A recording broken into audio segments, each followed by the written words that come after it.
So, hello, what's up mga ka-orange, mga kapongkan? This is a quick share lamang po sa ating mga users ng KTM Duke RC200, yung mga version 2, and then yung mga bagong model ngayon. So, meron tayong RC200 ngayon dito, 2024, 2023 model.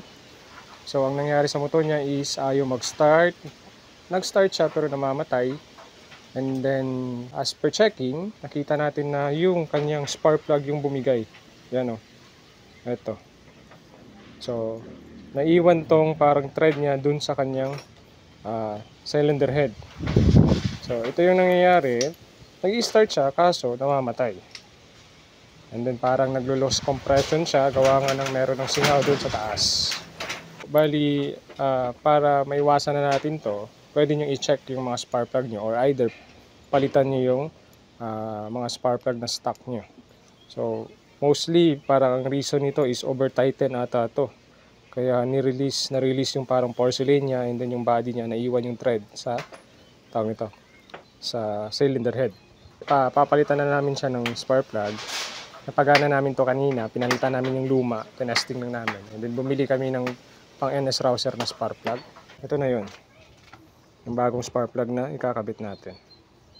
So ikakabit ko muna and then start natin.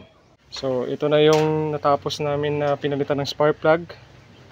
So ito yung salarin kanina. Yan, nag-release yung kanyang thread dito sa kanyang bahayan ng tawag nito, spark plug. So naiwan to, ito yung natanggal nung pag-up ko ng kanyang spark plug cap, ito yung bumulaga, and then ito naiwan sa kanyang head. So medyo mahirap itong tanggalin. Ginamitan lang ng extractor. So ayan, ito na yun, na napalitan na ng bagong spark plug. Ayan, clip na lang yan.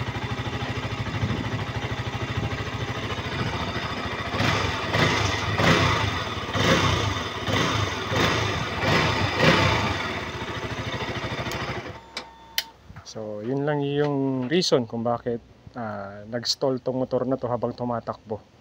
So sa mga bagong model dyan, yung may mga ganitong version ng RC, or either yung 200 na version 2, or either yung Husqvarna na version 2 na 200 din, ganito din yung mga issue, most common issue. So most likely ang problema nun is either over tighten or either factory defect na tawag nito, na spark plug. So marami na din kasi, hindi lang iisa yung may tawag nito na nangyayaring ganito medyo marami na din. So mabuti na lang at natanggal ng extractor yung thread ng naiwan. So pag hindi yun natanggal, malamang sa malamang tatanggalin yung cylinder head, bababa yung makina, and then para matanggal yung naiwang thread sa tag dito, sa cylinder head. So yun na lang naman po, quick share lamang po yun. Sana ay nakatulong po.